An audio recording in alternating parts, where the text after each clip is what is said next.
আছি যেখানে শুধু সাপেদের রাজত্ব, কিন্তু আমি এর থেকেও ভয়ঙ্কর জায়গায় যাব, যেমন বরফে ঢাকা একটা খাড়া পাহাড়ে উঠবো। আমি পড়ে যাবো, আমাকে নামাও নামাও। এমন একটা রাস্তায় গাড়ি চালাবো যেখানে প্রচুর মানুষ মারা গেছে। আমরা মৃত্যু থেকে আর 7 ইঞ্চি দূরে আছি। ভয়ঙ্কর শার্কদের সাথে কেজ ছাড়াই সুইমিং করব এবং আরো অনেক কিছু। আর শুরু করব এই কেজ থেকে একটা আফ্রিকান সাফারির মাঝখানে, যেখানে অনেক সিংহ, চিতা, হিপো এবং আরো অনেক প্রজাতি যেগুলো আমাদেরকে মেরে দিতে পারে। আমরা এটা কেন করছি? কারণ আমরা পৃথিবীর সব থেকে ভয়ানক 5টা জায়গায় যাব। আমি একটা সিংহ দেখতে পেয়েছি। ও মাই গড, এটা আমরা কেন করছি? আর যাতে সিংহরা আমাদের কাছাকাছি আসে তাই আমি অনেক মাংস এনেছি। এবং কেজের চারপাশেও ঝুলিয়ে দেব। ভাই আমরা বেঁচে ফিরবো তো? কিন্তু আসলে যে কারণে এই জায়গাটা বেশি ভয়ঙ্কর সেটা হলো সূর্য ডুবে যাবার পরে আমরা দেখতে পাই না, কিন্তু ওরা দেখতে পায়। জিমি, ওদিকে দুটো সিংহ রয়েছে। এই শব্দটা তো কণ্ঠারের মতো লাগছে। না, এটা বিশাল ভাই। সবকিছু রাতে বেরোয় কেন? ভাই, আমাদের সিংহটা পুরো ঘিরে ধরেছে। আমাদের থেকে মাত্র 20 ফুট দূরে রয়েছে ওরা। সিংহগুলো আমাদের চারপাশে ঘুরেই যাচ্ছিল। আমরা হয়তো এই ভিডিওটা করতে গিয়ে মারাই যাবো। আর এটা তো সবে শুরু, কারণ এই ভিডিওতে পরের জায়গাগুলো আগের জায়গার থেকে আরো অনেক বেশি ভয়ানক হতে চলেছে। শেষে থাকবে এমন একটা দ্বীপ যেটা সম্পূর্ণ বিষাক্ত সাপে ভরা। আর এবার আমরা আইস ক্লাইম্ব করব একটা বিশাল ভয়ানক ঠান্ডায় জমে যাওয়া জলপ্রপাত। এখান থেকে ফিরে আসার কোনো উপায় নেই। এই দুটোর মধ্যে যে কোনো একটা পথ দিয়ে এই বিশাল খাড়া পাহাড়ে উঠতে হবে এই ব্লেডেড বুটস আর এই আইস পিক্স এর সাহায্যে। আমার জীবনে করা এটা সব থেকে ভয়ানক জিনিস। আমার জন্য প্রার্থনা করো। জিমি, তুমি চাও আমরা এই পাহাড়টায় চড়ে ওপরে উঠি? হ্যাঁ, এটা অসম্ভব। সত্যি কথা বলতে আমার মনেই হচ্ছিল না এটা আমরা করতে পারবো। তারপর নোলানের সাথে যা হলো তাতে আমরা আরো বেশি ভয় পেয়ে গেলাম। আমি পারবো না বন্ধুরা, একটু দাঁড়াও। আমি বেরিয়ে যাচ্ছি, আমি পারবো না। তুমি হাল ছাড়তে পারো না। না, আমি পারবো না। আমার বিশ্বাসই হচ্ছে না নোলান এটা করবে। সত্যি ভাবিনি। নোলান কুইট করলো। আমরা কিন্তু প্রায় ওপরের দিকে রয়েছি। তোমরা এখন হাফ অব্দি এসেছো। ও জিমি, নিচের দিকে দেখো না। ও মাই গড। যত উঠছি তত খাড়া হচ্ছে। আমার পা, আমি গ্রিপ পাচ্ছি না। ও ও ও, আরে তুমি পড়ে যাচ্ছিলে। ও মাই গড, আমি টপটা দেখতে পাচ্ছি জিমি। এটা আমার করা সব থেকে ভয়ানক জিনিস। আহ! এটা আমি পারবোই। আমাকে ওপরে উঠতেই হবে। দেখাও এটা কতটা খাড়া। প্রায় এসেই গেছি, হাল ছাড়লে হবে না। আর 10% বাকি। আমি এখন কাঁদতেও পারছি না, যদিও এসব করা আমার একেবারেই উচিত নয়। তুমি প্রায় এসেই গেছো জিমি। তবু আমি কোনো মতে এই জলপ্রপাতের উপরে উঠতে পারলাম। আমরা পেরেছি ভাই। আমরা পেরেছি। আহ, কিন্তু আমার মনে হয় নোলান একদম ঠিক করেছে। কিন্তু এবার আমরা দেখবো নোলান লিস্টের 3rd প্লেসে গিয়ে কি করে, যেটা অবস্থিত বলিভিয়ায়। সেখানকার ডেথ রোডে আমরা ড্রাইভ করব। আর এখন আমরা রয়েছে পৃথিবীর সব থেকে বিপজ্জনক রাস্তায়। এই জায়গাটা যে কোনো স্কাই স্ক্রিপারের থেকে অনেক বড়। আমি বুঝতে পারছি না আমরা কেন এখানে এলাম। মিথ্যে বলছি না, এই রাস্তায় অনেকজন মারা যাওয়ার কারণে এই রাস্তাটা এক যুগ আগেই বন্ধ করে দেওয়া হয়েছিল। এই রাস্তায় গড়ে প্রতি বছর 300 জন মারা যেত, কিন্তু আমাদের কাছে গভর্নমেন্ট পারমিশন রয়েছে, তাই আমরা এই রাস্তা দিয়ে যেতে পারি। পারমিশন না পেলে খুব ভালো হতো। চিন্তা করো না, কিচ্ছু হবে না, না। আমার তো চিন্তা হচ্ছে। এবার বুঝতে পারছি কেন ডেথ রোড বলে। কিন্তু তুমি এমন চালাচ্ছ জানো এটা খুব সাধারণ রোড। দেখো তোমার জীবন আমার হাতে রয়েছে, তাই তুমি এরকম না, তোমার জীবন আমার হাতে রয়েছে। দেখো স্টিয়ারিংটা মনে হচ্ছে কেঁপে উঠলো। ট্রেন থেকে হাত সরিও না। আমরা এখন মৃত্যু থেকে মাত্র 7 ইঞ্চি দূরে আছি। আমরা খাদের খুব কাছে রয়েছি। সাবধানে সাবধানে সাবধানে। বলছো? ও কি মাই flash গড, করছে? আমার লাইফ ফ্ল্যাশ করছে, ফ্ল্যাশ করেই যাচ্ছে আচ্ছা, বারবার। আর যদি তোমরা ভাবো এটাই সব থেকে বিপজ্জনক, তাহলে বলে রাখি আমাদের রাস্তায় আরো 3টে বিপজ্জনক স্পট বাকি আছে। রাস্তা আস্তে আস্তে আরো সরু হয়ে যাচ্ছে। এই জায়গাটা কিন্তু খুব সাবধানে চালিও। Oh God! দেখো ওই জায়গাটার টায়ার কিন্তু মাটিতে থাকবে না, দেখতে পাচ্ছো? হ্যাঁ, সেটা আমি দেখতে পাচ্ছি। ও মাই গড, দেখো খাদটা কতটা দাঁড়াও। গভীর। নোলান, তুমি কি একটু গাইড করতে পারবে? অবশ্যই গাড়ি থেকে নামতে পারলে খুবই খুশি হব। ও দেখো পড়ে যেও না ভাই। এটা কি? একবার দেখো খাতটা কতটা গভীর। সত্যি অনেক গভীর। এখান থেকে একটা ওয়াটার হ্যাঁ, এখান থেকে আমাকে বার করো। ঠিক আছে। এটা তো পাগলামো ভাই। আমাদের গাড়িটা খাদের একেবারে কিনারায়। গাড়ির চাকা এই গভীর খাদের একদম পাশ দিয়ে যাচ্ছে। এটা পাগলামো। সাবধানে, এই জায়গাটা ঢালু রয়েছে আর খুব স্লিপও আছে। এগিয়ে এসো। নোলান, তুমি একেবারেই ডিরেকশন দিতে পারো না। আসলে আমি এখন চেষ্টা করছি গাড়ি থেকে বাইরে থাকার। অত ভালো ডিরেকশন আমি দিতে পারি না। তুমি ভেতরে ঢুকে পড়ো, কিচ্ছু পারছো না তুমি। ঠিক আছে। তাড়াতাড়ি বসো, এবার আমি স্পিড তুলবো। নোলান, তুমি কি জানো এই রাইডে কি করলে বেশি মজা হবে? কি? আমাদের brand new festival creamy peanut butter cup খেলে। ও, আমি ভাবলাম তুমি বলবে গাড়ি আসতে চালালে। না, ও মাই ফগ গড। অনেকটাই বেড়ে যাচ্ছে, সামনে ঠিকঠাক দেখা যাচ্ছে না। রাস্তার বেশ কিছু অংশ একেবারেই সাধারণ, কিন্তু বলিভিয়াতে ওয়েদার খুব তাড়াতাড়ি চেঞ্জ হবার কারণে। ঠিক আছে, তাহলে এদিক দিয়ে বের করি। ঠিক আছে, একটু দূর দিয়ে চলো। আরে ঠিক আছে। ওটা কিসের আওয়াজ হচ্ছে? আমরা অনেক কাছ দিয়ে যাচ্ছি। আমি ভাবলাম সবকিছু একসাথে মিক্স করি আর বের করি আমাদের নিজেদের ফেস্টিভ্যাল কাপ। এই কাপের সব থেকে ভালো জিনিস হলো আমরা পিনাট বাটার জার থেকে সরাসরি বের করে ইউজ করি। দেখো কতটা জ্যাব আছে, এটা দারুণ খেতে। এছাড়াও এর মধ্যে আমরা ফেস্টিভ্যালস চকলেট দিয়েছি। তোমরা হয়তো জানো না, ফেস্টিভ্যালস এর কৃষকদের আমরা যথেষ্ট পারিশ্রমিক দিই। আমরা ফেয়ার ট্রেড সার্টিফাইড বিন ব্যবহার করি। আমরা একেবারেই শিশু শ্রমিক সমর্থন করি না। ও মাই গড, এই তিনটে জিনিসই কোনো আমেরিকান চকলেট কোম্পানি করে না। নোল্যান্ড, হ্যাঁ এক যুগ তো কেটে গেছে, দেখে নাও ব্রিজটা ঠিকঠাক আছে কিনা। ঠিক আছে। আমি শিওর হতে চাই যে এটা ভেঙে পড়বে কিনা, কারণ আমি মরতে চাই না। নোলান, ব্রিজটা পরীক্ষা করো, সব ঠিক আছে? হ্যাঁ ঠিক আছে। বিগ চকলেট তাদের কৃষকদের মজুরি কম দেয় আর শিশুদের দিয়ে কাজ করায়। শুধুমাত্র পশ্চিম আফ্রিকাতেই লক্ষ লক্ষ শিশু শ্রমিক রয়েছে যারা কোকো ফার্মে কাজ করে। তাই তোমাদের এটা খাওয়া উচিত শুধুমাত্র স্বাদে দারুণ বলেই নয়, বরং চকলেট ইন্ডাস্ট্রিকে একটা বার্তা দেওয়ার জন্য। তোমাদের কৃষকদের যথেষ্ট পারিশ্রমিক দাও আর শিশু শ্রমিক প্রতিকার করো।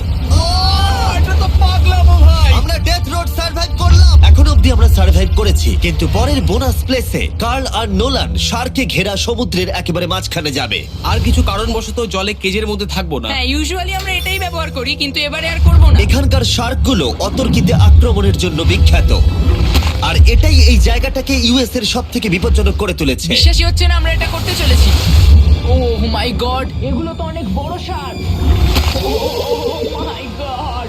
ভাই আমরা এটা কেজ ছাড়া কেন করছি? ভাই তোমার পেছনে পেছনে। ও মাই গড, এটা অনেক বড়। নোলান এক্ষুনি ভাই নামো। আমার ইচ্ছা করছে না, আমি যেতে চাই না। সত্যি আমি মরতে চাই না ভাই, মরতে চাই না। ও মাই গড, এটা তো অনেক বড়। ঠিক আছে ঠিক আছে ভাই, এই শার্কগুলো তো দ্বিগুণ বড়। আমি আর যাচ্ছি না, হয়ে গেছে। কিন্তু দ্বিতীয় বিপজ্জনক জায়গার কাছে এটা কিছুই নয়, যেটা অবস্থিত অ্যামাজন রেন ফরেস্টের একেবারে মাঝখানে। এখানকার সৌন্দর্য দেখে বোঝা যাবে না জায়গাটা কতটা বিপজ্জনক, কারণ কিছু মুহূর্তের মধ্যেই এই জায়গাটা এরকম থেকে এরকম হয়ে যেতে পারে। একটু ঝড় বৃষ্টি হলেই এখানে জলস্রোত নেমে আসে এবং গোটা এলাকা ভাসিয়ে দেয়। আর আজকে আমরা দেখব গোকটা ক্যাটারাক্ট ওয়াটারফল, যেখানে জলস্রোত নেমে আসছে 1000 ফুট ওপর থেকে নিচে জলাশয়ের মধ্যে। আর এই মেঘলা দিনে আমার সাথে এসেছে এই যে এরা। এ হলো হেজ, 70 দিন জঙ্গলে কাটিয়েছিল। এ হলো বেলি, যে কিউবে 100 দিন কাটিয়েছিল। আমরা এখন অনেক ভয়ঙ্কর জিনিস করতে চলেছি, যেখানে মৃত্যুর সম্ভাবনাও আছে। না মানে সেটা এসো, ছিল এসো, না। এসো তোমরা, চলো যাওয়া যাক। আর অনেকক্ষণ পরে আরো অনেকক্ষণ পরে সাবধানে। সব থেকে পিচ্ছিল জায়গায় ট্রেক করা, বিশাল খাড়া জায়গায় যাওয়া যেখানে এখনো মানুষের পা পড়েনি। বেঁচে গেছি। আমরা শেষ পর্যন্ত গন্তব্যে এসে পৌঁছলাম। এটা একটা ওয়াটারফল, দেখতে পাচ্ছ তোমরা? বাহ। মানে একবার যদি স্লিপ খেয়ে দারুণ পড়ো লাগছে। তাহলে তোমরা শেষ। আর গাইডের সাহায্যে আমরা নদীটা সুরক্ষিতভাবে পার করলাম। এই দেখো, উই! আর তারপরে আমরা কিছু দড়ি সংগ্রহ করলাম, যাতে আমরা ওয়াটারফলের নিচ অব্দি দেখতে পারি। নিচ দেখতে পাচ্ছ? ওয়াও, এটা দারুণ লাগছে। হা। কিন্তু যেমনটা আমি আগে বলেছি, এই জায়গাটা দেখতে যতটা সুন্দর, এক মুহূর্তের ব্যবধানে এটা প্রচন্ড ভয়ঙ্কর হয়ে উঠতে পারে। এখন বিশাল পরিমাণে ঝড় বৃষ্টি শুরু হয়ে গেল। এই জন্যই এটাকে পৃথিবীর সব থেকে ডেঞ্জারাস প্লেস বলা হয়। এই ওয়াটারফলটা এখন আস্তে আস্তে অনেকটা ছড়িয়ে যাবে, অনেকটা জল বেড়ে যাবে, সবকিছু ভাসিয়ে দেবে। এখানে এখন জল অনেক বেড়ে যাবে আর আমাদের বেরোতে হবে। আমরা কি রোপগুলো ব্যবহার করে ওয়াটারফলের পাশ দিয়ে নিচে নামবো? না একদমই নয়, এটা খুবই বাজে আইডিয়া জিম। আমরা এখন জঙ্গলের মাঝে ফেসে গেছি, এটা তো বাজে ব্যাপার। কত রিস্ক আছে। জিমির দিক দিয়ে কিন্তু কাদা আসছে, অনেক কাদা। আর যে কোনো মুহূর্তে এখানে বাজও পড়তে পারে। আর সত্যি আমি চাই না তুমি মরে যাও। তাই আমাদের ইউটিউব ভিডিও এমার্জেন্সি অপারেশনে বদলে গেল। একটাই উপায় আমরা বেরোতে পারবো, একই পিচ্ছিল এবং খাড়া পথ দিয়ে আমাদের ফিরতে হবে। আর কিছুক্ষণ বৃষ্টি হলে এই জলস্রোত সবকিছু ভাসিয়ে দেবে। তোমরা দেখতে পাচ্ছ জলের পরিমাণ অনেকটা বেড়ে গেছে, আমাদের রাস্তাও ব্লক হয়ে গেছে। আমাদের এই দড়ির সাহায্যে বেরোতে হবে, অনেকটা সময় লাগছে। তোমাদের মনে আছে যখন আমি এই নদীটা পার করছিলাম আর হাসছিলাম? হুই! এখন আর একদম হাসি পাচ্ছে না। আমার সত্যি খুব ভয় করছে, যদি আমি পড়ে যাই। এই যে সেই ওয়াটারফল, যেখানে আমি তলিয়ে যাব। জলের স্রোত দেখো, মানে দেখো, আমি মজা করছি না। এই দড়িটা ধরো আর নিজেকে ঠেলে ওপরের দিকে ওঠো। আমাকে মরতে দিও না। আর অনেকক্ষণ পরে জল আর কাদার বন্যায় ট্রেকিং করে আমরা এই পাহাড় থেকে প্রাণে বেঁচে ফিরলাম। এখন আমরা পৃথিবীর সব থেকে মারাত্মক জায়গায় যেতে চলেছি। আমাদের লিস্টে পৃথিবীর ভয়ঙ্করতম জায়গার মধ্যে 1 নম্বর। আর এই ভিডিওটা সব থেকে ভালোভাবে শেষ করার জন্য আমরা এসেছি পৃথিবীর সব থেকে বিপজ্জনক আইল্যান্ডে। কেন এমন আইল্যান্ডে আছি যেখানে কিলিং মেশিন ভর্তি? মনে হয় আমরা মরবো। বাই। Bye bye. এখন থেকে অফিসিয়ালি আমরা কাল অবধি আছি। এটা সত্যি, আমরা পৃথিবীর সব থেকে বিপজ্জনক আইল্যান্ডে সারা রাত কাটাবো। আর আমাদের প্রতি পদক্ষেপে থাকবে অজস্র সাপ। শুধুমাত্র স্পেশালাইজড পোশাক আমাদের বাঁচাবে এই সমস্ত ভয়াবহ বিষধর সাপের হাত থেকে। যে কোনো জায়গায় সাপ থাকতে পারে, তাই না? হ্যাঁ, জিমি, কি হবে যদি কোনো সাপ আমাদেরকে কামড়ে দেয়? বেসিক্যালি যেই বিষ তোমাদের রক্তে এসে মিশবে, তোমাদের স্কিনের কালার চেঞ্জ হয়ে যাবে আর 1 ঘন্টার মধ্যে তোমরা মারা যাবে। এটা খুবই ভয়ের বিষয় যে আমি যে কোনো সেকেন্ডে মরে যেতে পারি। এটা পাগলামো ভাই। গোটা আইল্যান্ডটা কিলিং মেশিন দিয়ে ভর্তি। এটা কিন্তু দারুণ ব্যাপার। উপর থেকে কিন্তু দারুণ লাগছে জায়গাটা। তুমি এখান থেকে পড়ে গেলে কিন্তু মরে যাবে। হ্যাঁ, সেটা আমি সবাই জানি। খুব সতর্ক থেকো। তোমরা হয়তো ভাববে স্নেক আইল্যান্ড নাম বলে এখানে হাজার হাজার সাপ ওপেন ঘুরে বেড়াবে, কিন্তু মাটিতে বসবাসকারী প্রাণীদের সাপগুলো মারার পরে ওরা এখন গাছের পাখিদের শিকার করে, কারণ এখন ওরাই একমাত্র জীবিত শিকার। এখন আমরা অফিসিয়ালি জঙ্গলে প্রবেশ করছি। যে কোনো মুহূর্তে সাপ গাছ থেকে লাফ দিয়ে আমাদেরকে কামড়াতে পারে। এতক্ষণ পায়ের চিন্তা করছিলাম, এখন তো গাছ থেকে সাপ পড়ারও আশঙ্কা রয়েছে। এটা পাগলামো ভাই। ও ও ও, এখানে একটা আছে, আমার মুখের সামনে ছিল। এই সমস্ত সাপেদের ধরে বিজ্ঞানীরা তাদের বিষ বের করবে, আর সেটা দিয়ে তারা অ্যান্টি ভেনাম তৈরি করবে। দাঁড়া, ওটা বিষধর। হ্যাঁ তার মানে ওটা আমায় কামড়ালে আমি মরে যাবো? হ্যাঁ, ও, ও, ও, ও, ও! ভালো করে কিন্তু ধরে রাখবে। এটা একটা বাচ্চা। ও না না, এ তো হারিয়ে গেল। তুমি এটাকে ফেলে দিলে। না, পালিয়ে গেল। এটা পালিয়ে গেল। কিন্তু তুমি, মানুষটা সাপটাকে এমন ভাবে ফেললো যেন আমি আমার ফোন ফেলেছি। যত আমরা জঙ্গলের গভীরে ঢুকছি, ঝোপঝাড়গুলো খুব ঘন, আমি আমার সামনে 2 ফুটও দেখতে পারছি না। যে কোনো জায়গায় সাপ থাকতে পারে। আরো বেশি সাপ দেখতে পাচ্ছি। এখানে ও, একটা ও, ও, আর ওখানে একটা। এবার কিন্তু ছাড়বে না, ঠিক আছে? ঠিক আছে। তাড়াতাড়ি ভিতরে ঢুকিয়ে দাও। এই সাপের বিষ কতজন মানুষের জীবন বাঁচাতে পারে?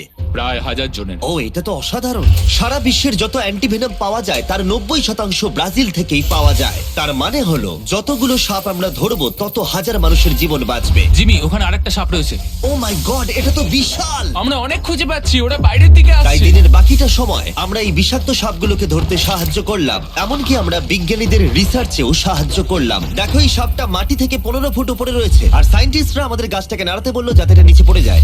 এই গাছগুলোর নিচে আমি কখনোই ক্যাম্পিং করব না। ও তো একটুও নড়ছে না। অনেকগুলো জীবন বাঁচাতে হলে আমাদের অ্যান্টিভেনম দরকার। অন্ধকার ঘন হয়ে এলে আমরা সার্ভাইভ করার দিকে মন দিলাম। এবার ক্যাম্পিং এর সময়। ক্যাম্প সেটআপ হয়ে গেল, যদিও আমি সত্যিই জানি না এই ক্যাম্পগুলো স্নেক প্রুফ কিনা। আমরা এখন ঘুমোবো সাপেদের মাঝে। একটু ভয় লাগছে।